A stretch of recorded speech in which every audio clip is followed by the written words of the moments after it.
नमस्कार, मैं हूं राजेश पांडे और आज मैं आपसे चर्चा करूंगा अखबारों में खबरों के संपादन और रिपोर्टिंग पर। हमें किन बातों का ध्यान रखना है, इन सब तथ्यों पर आपके साथ चर्चा करूंगा। इससे पहले कि मैं अपनी बात शुरू करूं, मैं आपसे गुजारिश करता हूं कि हमारे इस चैनल को सब्सक्राइब करें, लाइक करें और अगर आपको ज़्यादा पसंद आ रहा है तो कृपया साझा भी करें, शेयर भी करें। तो अब मैं अपनी बात शुरू करता हूं कि मैं अक्सर कुछ वरिष्ठ लोगों को यह कहते सुनता हूं कि कुछ ही रिपोर्टर की कॉपी ऐसी होती है जिन पर आपको ज़्यादा काम नहीं करना होता, केवल नज़र भर देख लेना होता है। यह नज़र भर देख लेना क्या होता है, मेरी समझ में आज तक नहीं आया। हाँ, ये बात सही है कि कुछ रिपोर्टर डेस्क पर अपना विश्वास जमा चुके होते हैं, इसलिए उनकी कॉपी पर ज़्यादा समय नहीं लगता। और अक्सर मैं यह भी देखता हूं कि जूनियर व्यक्ति, कोई जूनियर है, डेस्क पर बैठे हैं, उनके पास किसी सीनियर की कॉपी आती है तो वो उनकी कॉपी को वही समझते हैं कि इनका ज्ञान मेरे ज्ञान से ज़्यादा है, मेरी जानकारियाँ कम हैं, इन्होंने जो लिखा होगा वो सही लिखा होगा, और सवाल भी नहीं पूछते। अगर समझ में नहीं आ रहा है तो सवाल पूछना चाहिए। मैं कल एक इंटरव्यू कर रहा था वरिष्ठ पत्रकार जितेंद्र अंथवाल जी का। उनका कहना था कि डेस्क पर उसी व्यक्ति को बैठना चाहिए जिनको विषय की समग्र जानकारी हो, उनके पास उस क्षेत्र का ज्ञान हो, वहाँ की भौगोलिक परिस्थिति के बारे में वो जानते हो, वहाँ के राजनीतिक परिदृश्य को वो जानते हो, वहाँ की संस्कृति को वो जानते हो, वहाँ की आर्थिक स्थिति के बारे में उनको जानकारी हो। डेस्क पर हमेशा अनुभवी व्यक्ति को बैठना चाहिए। चलिए, ये एक अलग चर्चा का विषय है, पर अब मैं फिर आपसे उसी विषय पर आता हूँ। ऐसे में जब सीनियर व्यक्ति की कॉपी को जूनियर चेक करते हैं तो उसमें अक्सर कई बार डेस्क से वो सब कुछ पास करा लिया जाता है जो वो चाहते हैं। सवाल यह भी है कि अगर किसी सीनियर रिपोर्टर की कॉपी में संपादन की गुंजाइश नहीं है तो फिर उनकी कॉपियों को जांचने के लिए डेस्क क्यों बनाई जाती है। कई बार अखबारों में मैं यह भी देखता हूं कि खबर सीधी पन्नों पर प्लेस होती है, खबरों को पेजों पर पढ़ा जाता है, वहां गलतियों की गुंजाइश ज्यादा हो जाती है। अगर सीनियर की कॉपियों को नहीं जांचा जाना चाहिए तो डेस्क क्यों बनाई। उनको अपनी खबरों को सीधे पेज पर असाइन करने का राइट मिलना चाहिए। अखबारों में ऐसी कोई व्यवस्था नहीं होती कि किसी सीनियर की कॉपी नहीं जांची जाएगी।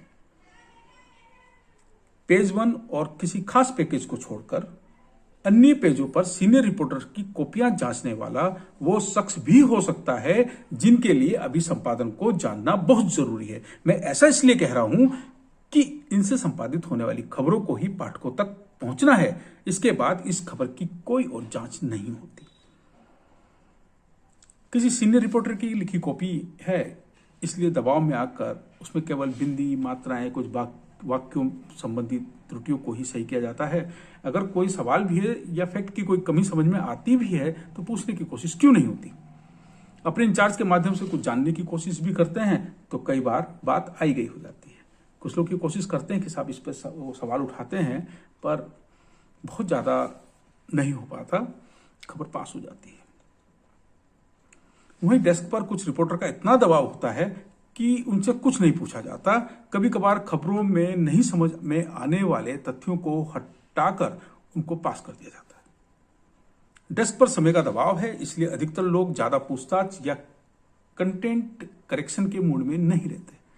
ऐसा नहीं है कि हमेशा रिपोर्टर ने जो लिख दिया वही प्रकाशित होता है। कई बार अनावश्यक रिपोर्ट का पहले संपादन में और फिर पेज पर बुरा हाल हो जाता है। कभी कभार शानदार रिपोर्ट भी इसी दायरे में आ जाती है। तो डेस्क पर जिम्मेदारी संभालने वाले लोगों को उस स्थान, भौगोलिक परिस्थितियों, वहां की खासियत तथा शहर, खबर से संबंधित विषय की पूरी जानकारी होनी चाहिए, मेरा ऐसा मानना है। डेस्क संभालने वाले कुछ लोग तो इतने सजग होते हैं कि उनसे कोई फैक्ट नहीं छूटता। वो खबरों को तभी आगे बढ़ाते हैं जब वे प्रकाशित होने लायक हो। उनके सामने किसी भी विषय की या किसी भी विषय से संबंधित खबर आ जाए तो वो पीछे नहीं हटते, उसको एडिट करते हैं और उस खबर में जान फूकने की जो बात कहते हैं वो जान फूकी जाती है उस खबर में। वैल्यू एडिशन के माध्यम से उसमें जानकारी की जाती है, उसकी हेडिंग को बहुत खूबसूरत बनाने की कोशिश की जाती है, बहुत अच्छा बनाने की उसकी हेडिंग को कोशिश की जाती है कि ताकि पाठक का ध्यान उस पर जाए। मेरा मानना है कि जिस व्यक्ति को प्रशासन, पुलिस, कानून, राजस्व, राजनीति, स्थानीय निकायों, चिकित्सा, स्वास्थ्य, कृषि, सिंचाई, शिक्षा तथा शिक्षकों व कर्मचारियों से जुड़े मुद्दों, धार्मिक महत्व, सांस्कृतिक महत्व, परिवहन व्यवस्था आदि जिन भी विषयों पर रोजाना खबरें आती हैं उनकी जानकारी होना बहुत जरूरी है। मैं ये कतई नहीं कह रहा हूं कि अखबारों में यह सब बताने या सिखाने के लिए कोई पाठ्यक्रम बनाना चाहिए, पर अनुभव तो कराना चाहिए। यह अनुभव खबरों को सुधारने, उनको ज्यादा विश्वस्त बनाने के साथ रिपोर्टिंग टीम की चुनौतियों को कम करने में मदद करता है। इससे अखबार की बेहतरी के लिए समन्वय बनता है। अखबारों में अक्सर संस्करण छूटने से पहले कुछ ऐसी खबरें आ जाती हैं जिनको किसी भी हाल में नहीं छोड़ा जा सकता। रिपोर्टर सीधे फोन पर खबरें लिखते हैं। किसी ने रिपोर्टिंग की हो तो फोन पर मिलने वाली खबरों को बड़ी आसानी से लिखा जा सकता है। अगर कोई सूचना भी मिल जाए तो सीधे डेस्क रिपोर्टिंग कर सकती है। यह तभी हो सकता है जब पहले किसी ने रिपोर्टिंग की हो। यहां फिर से दोहराने की जरूरत है कि डेस्क पर बैठाने से पहले कुछ साल का ही सही रिपोर्टिंग का अनुभव होना चाहिए। किसी शहर या कस्बे की रिपोर्टिंग करने का मतलब है कि आपको कई बीटों पर काम करने का मौका मिलता है। वहां पर बड़े शहरों की तरह रिपोर्टर्स की संख्या ज्यादा नहीं होती, इसलिए एक या दो व्यक्ति मिलकर ही सभी बीट पर काम करते हैं। रिपोर्टिंग में बीट चार्ट बनता है। बीट का मतलब यह है कि फील्ड जहां पर आपको रिपोर्टिंग करनी है। मतलब बीट का सीधा सीधा मतलब यह है कि विभागों का बंटवारा हो जाना। रिपोर्टर्स के बीच में विभागों का बंटवारा हो जाता है। कोई रिपोर्टर कानून व्यवस्था को देखते हैं, पुलिस को देखते हैं, कुछ रिपोर्टर जो है सिंचाई विभाग देख रहा है, कोई स्वास्थ्य विभाग देख रहा है। तो इस तरह का उनके बीच में कहा जाता है कि भाई आप ये देखेंगे, आप ये विभाग देखेंगे, ठीक है। तो ये बीट का बंटवारा होता है। बड़े शहरों में तो हर बीट के लिए अलग रिपोर्टर है। क्राइम के लिए अलग रिपोर्टर है कि भाई क्राइम से रिलेटेड जितनी भी खबरें, पुलिस और प्रशासन से रिलेटेड जितनी भी खबरें आप देखेंगे। प्रशासन के लिए भी अलग रिपोर्टर होता है। अक्सर मैं देखता हूं कि इंचार्ज ही प्रशासन की बीट को देखते हैं और कोर्ट के लिए अलग रिपोर्टर होते हैं। अक्सर पुलिस और क्राइम रिपोर्ट, ये जो है कोर्ट, ये सब एक ही रिपोर्टर के हवाले हो जाता है। तो अलग अलग बीट के लिए अलग अलग रिपोर्टर। पर छोटे शहरों में जहां 2 या 3 रिपोर्टर होते हैं तो उनके पास ही सारी बीट होती हैं और वहां उनको सीखने के लिए ज्यादा मिलता है। उनको उस विभाग की कार्यप्रणाली के बारे में जानकारी मिलती है। अगर मैं ये कहूं कि डेस्क पर बैठे हुए व्यक्ति को स्थानीय निकायों के बारे में जानकारी नहीं है तो वो स्थानीय निकायों की खबरों को कैसे एडिट करेंगे। किसी व्यक्ति के पास ये जानकारी नहीं है कि स्थानीय निकायों की कार्यप्रणाली क्या है, वहां की जो बैठकें हैं उनका एजेंडा किस प्रकार तय होता है और बैठकों में की कार्रवाई कैसे होती है। अगर उसकी जानकारी उनको नहीं है तो वो उसको एडिटिंग कैसे करेंगे। जो रिपोर्टर ने लिखा उसको पास कर देंगे सीधे तौर पर। तो मैं बात कर रहा था बीट चार्ट की। रिपोर्टिंग में बीट चार्ट बनता है। इसका मतलब रिपोर्टर्स में विभागों या रिपोर्टिंग फील्ड का बंटवारा होता है।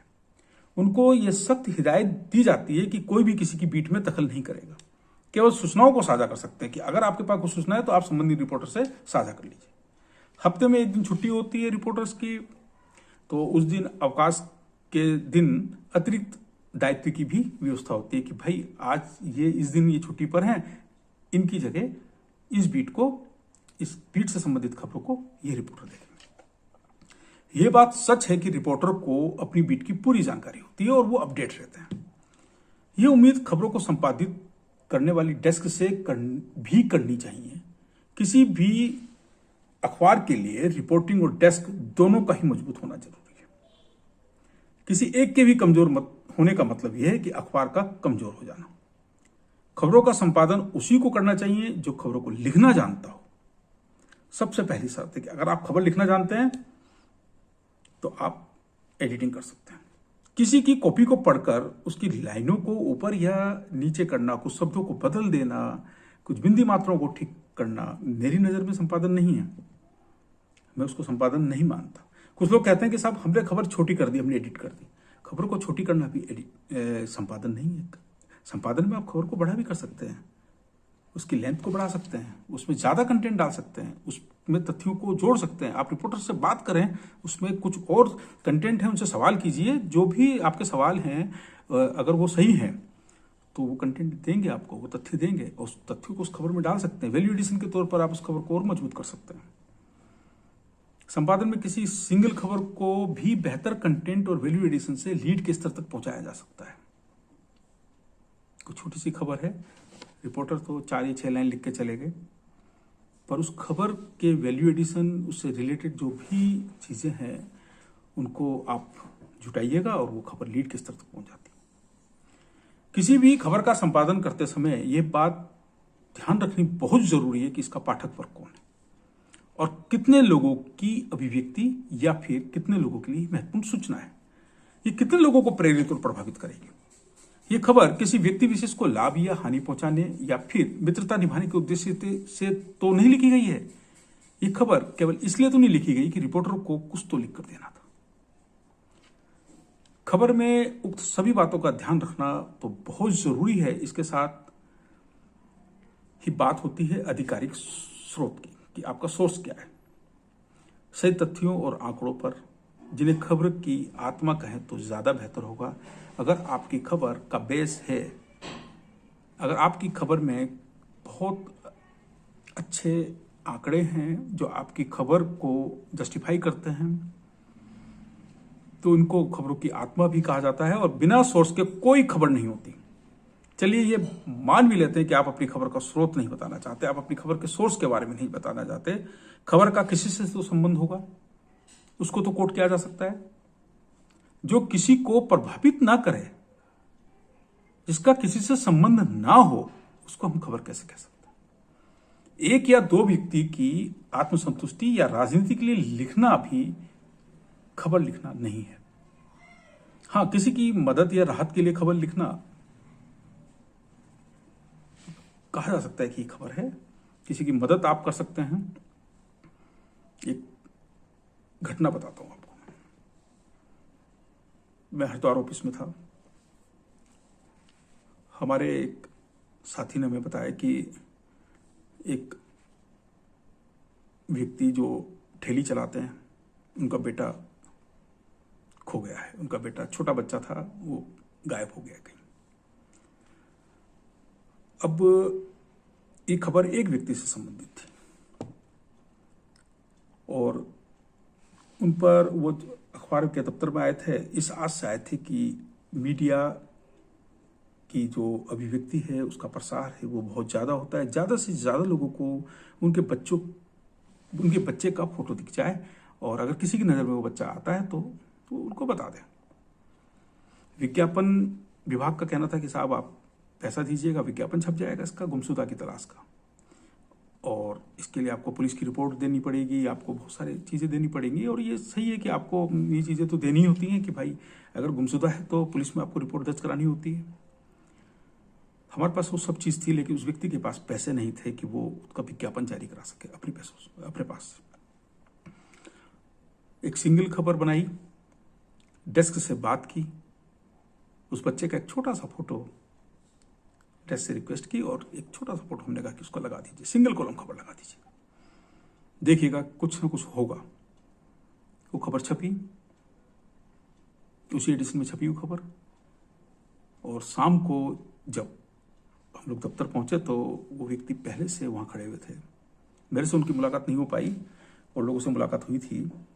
वो एक मिठाई का डब्बा लेकर आए थे और अपने बच्चे को अपनी ठेली पर बिठा कर लाए थे और बड़े खुश नजर आ रहे थे। और उन्होंने कहा कि भाई अखबार को पढ़कर, मेरे बच्चे की फोटो को देखकर किसी ने पुलिस से संपर्क किया और वहां मैं पहले जानकारी दे आया था, तो मेरा बच्चा मिल गया। वो बहुत खुश हुए। तो उनकी आंखों में जो खुशी हमें दिखाई दे रही थी, उनके चेहरे पर जो खुशी दिखाई दे रही थी, उससे लग रहा था कि आज हमने कोई बड़ा काम कर दिया है। तो कहने का मतलब यह है कि रिपोर्टिंग में बहुत ताकत होती है। रिपोर्टिंग लोगों को के चेहरे पर खुशी ला सकती है, उनको राहत दिला सकती है। तो अब जो मैं बात कर रहा था कि ये भी खबर है, इस तरह की खबर आप लिख सकते हैं, आप लोगों की मदद के लिए खबर लिख सकते हैं, क्योंकि अखबार का जो मिशन है वो जन मुद्दों को उठाना है, जनता की आवाज बनना है। उनकी जो समस्याएं हैं, उनकी जो दिक्कतें हैं, उनको ताकत देना है कि उनके समाधान के लिए उनको ताकत देना है। तो फिर मैं अब बात कर रहा था खबरों के संपादन पर। खबरों के संपादन के लिए सबसे ज्यादा महत्वपूर्ण चेकलिस्ट है, खबर को हर दृष्टि से विधिक रूप से मान्य होना चाहिए।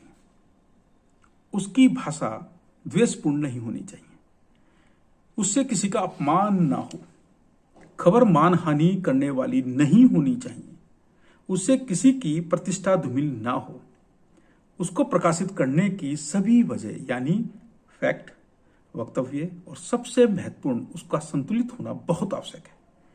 क्योंकि आपके लिए जो एक खबर मात्र है वो किसी के लिए जीवन भर का दस्तावेज हो सकती है। कोर्ट, कानून, समाज व समुदायों के संवेदनशील मामलों आदि की खबरों के संपादन में अगर किसी सीनियर से 10 बार भी पूछना पड़ जाए तो पूछिएगा। अगर कोर्ट की खबर है, कानून व्यवस्था की खबर है, समाज की खबर है, समुदाय की खबर है, कोई संवेदनशील मामला है, अगर इससे रिलेटेड खबरों में किसी सीनियर से 10 बार भी अगर आपको पूछना पड़ जाए तो पूछिएगा। नहीं तो उनको साफ मना कर दीजिए कि ये खबर आप नहीं देख पाएंगे, किसी सीनियर से चेक कराइएगा। खबर को बड़ी सजगता से संपादन की दरकार होती है, क्योंकि मेरा ये मानना है कि अगर खबर की पुष्टि नहीं हो रही है तो आप उसको मत छापिएगा। अगर आप खबर नहीं छाप रहे हैं तो आप अपने संस्थान के प्रति जवाबदेह हैं। और अगर आपने बिना पुष्टि की खबर, किसी अफवाह को खबर बनाकर आपने छाप दिया तो आप पूरे समाज के प्रति जिम्मेदार होंगे, ये तय है। मीडिया में अक्सर ये बात कही जाती है, संपादक अक्सर ये बात कहते हैं कि खबर की पुष्टि होना बहुत जरूरी है। और ये बात केवल डेस्क पर लागू नहीं होती, पूरी रिपोर्टिंग टीम पर लागू होती है। कभी कभी क्या होता है कि रिपोर्टर जो है खबर की पुष्टि हुए बिना ही दबाव बनाने की कोशिश करते हैं, कुछ रिपोर्टर्स डेस्क पर, कि आप हमारी खबर नहीं छाप रहे। अरे भाई, पुष्टि तो करो, आप अपनी खबर के फैक्ट लेकर आओ, पूरी जानकारियां लेकर आओ, छपेगी। आपकी खबरें हमेशा अपने लिए प्लेसमेंट खुद तय करती हैं। डेस्क अगर ना भी चाहे और खबर में जान है, खबर में फैक्ट है, तो वो खबर एक अच्छी जगह, एक बेहतर प्लेसमेंट के साथ प्रदर्शित होती है। यह भी देखा जाना बहुत जरूरी है कि खबर की डेट वैल्यू आज ही प्रकाशित करनी जरूरी है या रोक भी सकते हैं। ये देखना है। डेट वैल्यू की खबरों को प्रमुखता देनी होती है, पर डेट वैल्यू की खबर में भी पुष्टि हो जानी जरूरी है। अगर पुष्टि नहीं हो तो छोड़ दीजिए। अक्सर होता क्या है कि डेट वैल्यू की खबर है, कोई घटना है, कोई इंफॉर्मेशन है, तो वो पेजिनेशन में सबसे पहले अपना स्थान ग्रहण करती हैं। संपादन का काम केवल खबरें जांचने तक सीमित नहीं रहता, खबरों को उनकी महत्ता के अनुसार पेज पर स्थान देना भी डेस्क की जिम्मेदारी है। कौन सी खबर किस पेज पर जाएगी, किस खबर के साथ कौन सा फोटो लगेगा, किस खबर को कितना महत्व देना है, ये सब डेस्क यानी संपादन करने वालों की जिम्मेदारी है। सभी पेजों को पूरा करने के बाद डेस्क को अपनी चेकलिस्ट देखनी होती है, जिसमें कुछ पॉइंट होते हैं, जैसे सभी महत्वपूर्ण खबरें लग गई, उनकी लिस्ट होती है। संपादक जी के निर्देश वाले कॉलम सही स्थानों पर लगा दिए गए हैं। दूसरी डेस्क से मिली सभी खबरें लग गई हैं। कोई महत्वपूर्ण फोटो तो नहीं छूट गया, सभी महत्वपूर्ण सूचनाएं पेज पर लग गई, सभी कॉलम लग गए, कोई कॉलम छूट तो नहीं गया। ठीक है, विज्ञापन विभाग से मिली खबरें लगा दी या नहीं, महत्वपूर्ण खबरों के फॉलोअप लगा दिए या नहीं आदि। और दूसरे दिन क्या फॉलोअप चाहिए आपको, आपके पास कौन सी ऐसी खबरें जिनके फॉलोअप की जरूरत है दूसरे दिन, उसकी भी लिस्ट तैयार होती है। और रिपोर्टिंग के लिए फॉलोअप वाली लिस्ट बनाना, और जो सुबह होते ही रिपोर्टर को उनकी मेल पर दिखाई देने लगती, ये डेस्क की रात को ही मेल कर देती है सब जगह कि भाई आपकी खबरों का ये फॉलोअप है। और अगर डेस्क को सुझाव देना चाह रही है तो वो भी उसमें नोट कर देते हैं कि साहब आपकी खबर के साथ ये फॉलोअप हो सकता है। ये एक सपोर्ट है, एक सपोर्टिंग एक सिस्टम बना हुआ है जो डेस्क और रिपोर्टर के बीच में एक समन्वय को स्थापित करता है, और इस समन्वय से ही अखबार निकलता है। इसके साथ ही रिपोर्टिंग टीम सुबह अखबार में प्रकाशित अपनी खबरों को देखती हैं, और किसी खबर पर खुशी जाहिर की जाती है और किसी खबर के प्रेजेंटेशन पर नाराजगी व्यक्त की जाती है। ऐसा इसलिए भी क्योंकि सभी को अपनी खबरों से प्यार होता है, और इसके साथ ही दूसरे दिन के लिए खबरों की तलाश का सिलसिला जारी हो जाता है, शुरू हो जाता है। और मैं इस बीच आपसे ये बात कहना चाहूँगा कि अगर मेरे वीडियो में, जो मैं वीडियो बना रहा हूँ, जो मैं लोगों से बातचीत कर रहा हूँ अखबारों के बारे में, अगर किसी को लगता है कि कुछ नकारात्मक है तो माफ करना। अगर ये नकारात्मक आपको लगता है तो फिर सजगता के लिए किए जा रहे सभी उपाय निरर्थक साबित होंगे। मैं केवल सजग करने की कोशिश कर रहा हूं, मैं केवल सतर्क करने की कोशिश कर रहा हूं। मैं कहीं ये नहीं कह रहा हूं कि जर्नलिज्म खराब है, जर्नलिज्म बहुत अच्छी है। मैं जर्नलिज्म में संभावनाओं पर भी लगातार आपसे बात करता रहा हूं। इसमें अपार संभावना है, एक कदम तो बढ़ाइए। आप अपने जूनियर्स के साथ एक अच्छा माहौल तो तैयार कीजिए। आप जूनियर को इतनी ताकत तो दीजिए कि वो आपसे सवाल पूछ सके। सीनियर को कहीं ये ना लगे कि जूनियर मुझसे सवाल पूछ रहे हैं, उनकी ईगो को हर्ट हो जाए। ईगो मत पालिए अपने साथियों के बीच। ईगो पालने के लिए, ईगो दिखाने के लिए, आपको अपना एटीट्यूड दिखाने के लिए बहुत सारी जगह है, और अपने साथियों के बीच में ईगो मत। आप ये समझ रहे हो कि आपकी जो है आप सीनियर हैं तो आपसे सवाल नहीं पूछा जा सकता। क्यों नहीं पूछा जा सकता? अखबार की बेहतरी के लिए आप भी काम कर रहे हैं, और एक जूनियर रिपोर्टर, जूनियर डेस्क का व्यक्ति भी काम कर रहा है, डेस्क का जूनियर व्यक्ति भी काम कर रहा है। और पहली बात तो अखबार में सीनियर और जूनियर कुछ नहीं होना चाहिए। अखबार में सब लोग एक दूसरे के साथी हैं, सब सपोर्ट कर रहे हैं। जो आज जिसको आप जूनियर समझते हैं वो एक दिन सीनियर होगा, वो अपने अनुभव के सहारे आगे बढ़ेगा। इसमें क्या बुराई है? मदद कीजिएगा एक दूसरे की। तो इसके साथ ही मैं आज की बात को समाप्त करता हूं। कल फिर मैं एक नए इशू के साथ आपसे मुलाकात करूंगा। तब तक के लिए बहुत सारी शुभकामनाएं। Thank you.